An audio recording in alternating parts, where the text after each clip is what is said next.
আমাদের দেশীয় ব্যবসার 95% বিগিনিংয়ে বন্ধ হওয়ার মূল কারণ হিসেবে নিজের ভাগ্যকে দোষারোপ করি। নিজের ভাগ্যকে দোষারোপ করার আগে চিন্তা করবেন যে আপনার কোথায় কোথায় ভুলগুলা ছিল। আর যদি ভুলগুলা না খোঁজেন তাহলে পরবর্তী ব্যবসা আপনি কিন্তু একই ভুল করবেন। আর আপনি চিন্তা করবেন আর ভাগ্যকে দোষারোপ করবেন যে আমাকে দিয়ে ব্যবসা হবে না। তাই ভাগ্যকে দোষারোপ করার আগে ভুল খোঁজার চেষ্টা করেন, ভুলগুলা কোথায় ছিল। যেমন যে কোনো ব্যবসা শুরু করার আগে ব্যবসার গাইডলাইন মানতে হবে। ব্যবসার গাইডলাইনগুলা কি এটা আগে জানতে হবে।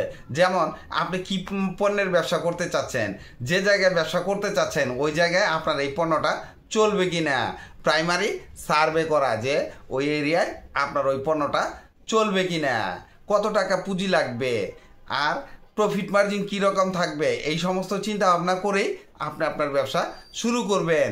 আর সবচাইতে বড় কথা, আপনাকে হোলসেল মার্কেটের সন্ধান জানতে হবে। যেমন আপনি যদি হোলসেল মার্কেটের সন্ধান না জানেন, আমি এমনও ব্যবসায়ী দেখেছি যে খুচরা দোকান থেকে মাল হোলসেল মনে করে কিনে নিয়ে এসে নিজের ব্যবসা প্রতিষ্ঠানে বিক্রি করে। তাহলে কি আপনার লাভ করে পোষাবে? অবশ্যই না, আপনার ওই ব্যবসা কখনোই টিকবে না। তাই আপনাকে ব্যবসা শুরু করার আগে হোলসেল মার্কেটের সন্ধান জানতে হবে। এবং হোলসেল মার্কেটের সন্ধান জানলেই হবে না, হোলসেলার, মাদার হোলসেলার এবং কোম্পানির সন্ধান জানলে আপনার ব্যবসা করতে সবচাইতে ভালো হবে। কারণ আপনার অ্যাবিলিটি অনুযায়ী, আপনার যদি অ্যাবিলিটি থাকে কোম্পানির কাছ থেকে মাল কিনবেন অথবা মাদার হোলসেলারের কাছ থেকে মাল কিনবেন। আর যদি অ্যাবিলিটি কম থাকে তাহলে হোলসেলারের কাছ থেকে কিনবেন অথবা ডিলারের কাছ থেকে কিনবেন। সব ধরনের সুযোগ সুবিধা আছে, তবে আপনাকে খুঁজে বের করতে হবে। আপনার মনে যদি ওই চিন্তা ভাবনাগুলো থাকে তাহলে আপনি ব্যবসায় গেইন করতে পারবেন। আপনাদের জন্য ঢাকার ভিতরে পাইকারি 10টি মার্কেটের সন্ধান নিয়ে এসেছি, যেন ব্যবসা শুরু করলে আপনাদের সুবিধা হয়। পাইকারি মার্কেটগুলা কোথায় আছে জানতে পারেন, বুঝতে পারেন। 1 নম্বরে থাকবে ধোলাইখাল। ধোলাইখাল কিসের জন্য বিখ্যাত? গাড়ির পার্টসপাতির জন্য ধোলাইখাল বিখ্যাত। যারা গাড়ির পার্টসপাতির ব্যবসা করতে চাচ্ছেন তারা সরাসরি ধোলাইখাল চলে যাবেন। পাটুয়াটুলি কিসের জন্য বিখ্যাত? ঘড়ির মার্কেট। ইদানিং আবার পাটুয়াটুলিতে বোরকাও ভালো বিক্রি হয়। তাই বোরকা এবং ঘড়ির ব্যবসা করতে হলে আপনাকে অবশ্যই পাটুয়াটুলি যেতে হবে। 3 নম্বরে থাকবে বাংলা বাজার। বাংলা বাজার কিসের জন্য বিখ্যাত? বই এবং স্টেশনারি আইটেম। যারা বই এবং স্টেশনারি আইটেমের ব্যবসা করতে চাচ্ছেন তারা অবশ্যই বাংলা বাজার থেকে মালগুলা কেনার চেষ্টা করবেন, নচেত ঠকে যাবেন। আপনার ব্যবসা কখনো গ্রো করবে না, আপনার ব্যবসা আপনি টিকাইতে পারবেন না।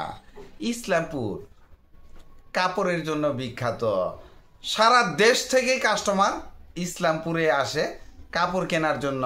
তাছাড়াও কাপড়ের জন্য আরও বিখ্যাত বড় বড় মার্কেট আছে, তবে ইসলামপুরকেই সবাই বড় হিসেবে গণ্য করে এবং বেশি মাল কিনতে হলে আপনাকে ইসলামপুরে যেতে হবে। যেমন ভোলতা-গাউছিয়া, মাধবদী, বাবুরহাট এইসব জায়গা থেকেও, বা বাইপাইলে একটি মার্কেট আছে করিম সুপার মার্কেট, ওইখান থেকেও আপনি এই কাপড়গুলা হোলসেলে কিনতে পারবেন। তারপরে আসবে মৌলভীবাজার। মৌলভীবাজার মশলার জন্য বিখ্যাত, মশলার মার্কেট। তাছাড়াও আমাদের দেশের স্বনামধন্য মার্কেট হচ্ছে চট্টগ্রামের খাতুনগঞ্জ, এরপরেই আসবে মৌলভীবাজার। মৌলভীবাজার থেকে আপনি মশলা কিনে, হোলসেলে কিনে আপনার প্রতিষ্ঠানে এনে খুচরা বা হোলসেলও বিক্রি করতে পারবেন। তাছাড়া মশলার খুচরা আরও কিছু, পাইকারি আরও কিছু মার্কেট আছে, যেমন কৃষি মার্কেটেও আপনি হোলসেল মাল কিনতে পাবেন। তাছাড়া মিরপুরের কিছু কিছু দোকান আছে যারা হোলসেলে মাল বিক্রি করে, তাদের কাছ থেকেও মাল কিনে আপনি ব্যবসা করতে পারবেন। শ্যামবাজার আলু, পেঁয়াজ, আরও কাঁচা তরকারি, এই কাঁচা মালের জন্য শ্যামবাজার খুবই বিখ্যাত। আপনি যদি এই টাইপের ব্যবসা করতে যান অবশ্যই শ্যামবাজারে একটু খোঁজ খবর নিয়ে নেবেন। নবাবপুর কিসের জন্য বিখ্যাত?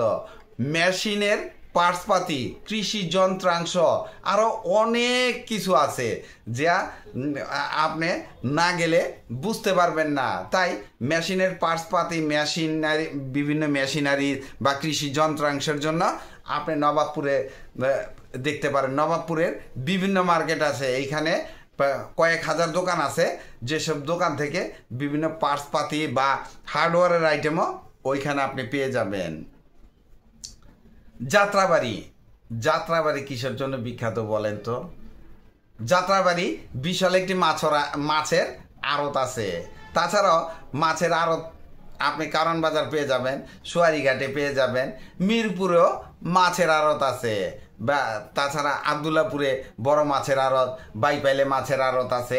এইসব আড়ত থেকে মাছের ব্যবসা যদি করার ইচ্ছা থাকে তাহলে এইসব আড়ত থেকে আপনি মাছ ক্রয় করে ব্যবসা করতে পারবেন।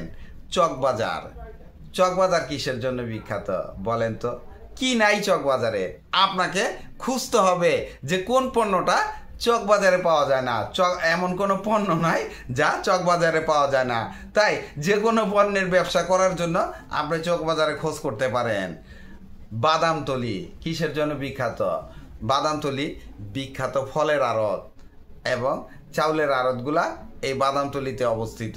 তাই ফল এবং চাউলের ব্যবসা করতে হলে আরও আছে, বাদামতলি থেকে আপনি খেজুরও কিনতে পারেন। খেজুরের বেশ কিছু আড়ত বাদামতলিতে আছে। তাই খেজুর, ফলমূল এবং চাউলের ব্যবসা করতে হলে আপনাকে অবশ্যই বাদামতলি যেতে হবে। এই ভিডিওটি ভালো লাগলে লাইক, কমেন্ট, শেয়ার দিয়ে পাশে থাকবেন। চ্যানেলটি সাবস্ক্রাইব করবেন এবং পাশে থাকা বেল আইকনটি প্রেস করে দিন যেন পরবর্তী নতুন কোনো বিজনেস আইডিয়া আপলোড দেওয়ার সাথে সাথে আপনার মোবাইলে সর্বপ্রথম নোটিফিকেশন চলে যায়। আজকে এই পর্যন্তই। আসসালামু আলাইকুম।